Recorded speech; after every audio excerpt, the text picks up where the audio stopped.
चलिए आज का वीडियो में हम लोग डिस्कस करेंगे रेलवे डी ग्रुप का मैथ का क्वेश्चन। आज का क्वेश्चन है कि 25, 31 और 41 विद्यार्थियों के 3 बैचों के औसत अंक क्रमशः 20 है, 26 है और 56 है। सभी विद्यार्थियों के औसत अंक ज्ञात कीजिए।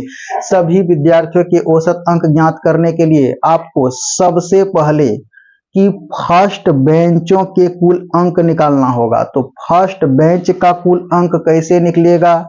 तो विद्यार्थियों की संख्या और औसतों से मल्टीप्लाई कर देंगे तो पहले बैचों का कुल अंक निकल करके आ जाएगा। तो पहले बैचों का कुल अंक यहाँ पे आप लिखिए, पहले बैचों का कुल अंक, पहले बैच के कुल अंक क्या बोले? विद्यार्थियों की संख्या, यानी विद्यार्थी कितना है यहाँ? 25 है, तो आप यहाँ 25 लिखिए। और औसत अंक कितना होता था? औसत अंक क्रमशः कितना है? 20 है, तो 25 गुना 20 कर देंगे तो निकल करके आ जाएगा कितना? 500 आ गया, 500। ये फर्स्ट बैच के कुल अंक निकल करके आया। अब सेकेंड बैच के, अब सेकेंड बैच के कुल अंक आपको निकालना है। तो सेकेंड बैच के कुल अंक कितना निकलेगा? फिर विद्यार्थी की संख्या कितना है? 31, और इसका औसत कितना दिया हुआ है? 26 दिया है।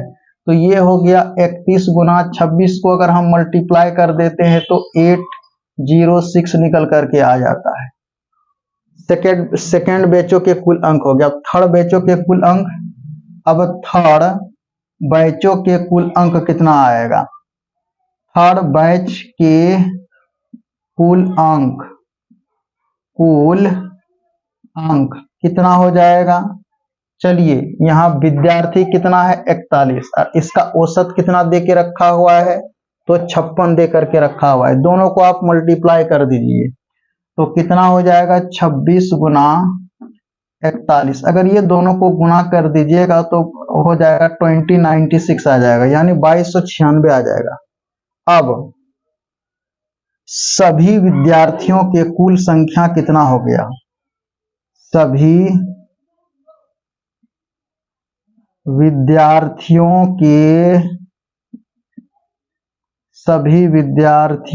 के कुल अंक कितना हो जाएगा? 500 प्लस 806 प्लस 2296। अगर सबको आप एडिशन कर देते हैं तो आपको मिलेगा 3602, इतना मिलेगा। अब सभी विद्यार्थी के कुल अंक निकल गया। अब कुल विद्यार्थी कितना था? तो कुल विद्यार्थियों की संख्या, सभी विद्यार्थियों की संख्या, सभी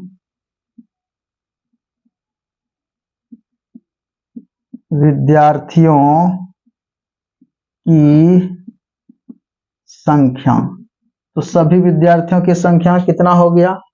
25, 31 और 41 सबको ऐड कर दीजिए, यानी क्या हो गया? 25, 31 प्लस 41 सबको ऐड कर दीजिएगा तो आपको मिलेगा 97। अब आपको क्या निकालना है? सभी विद्यार्थियों के औसत अंक निकालना है। ये बोला सभी विद्यार्थियों के औसत अंक, तो सभी विद्यार्थियों के औसत अंक क्या होगा? सभी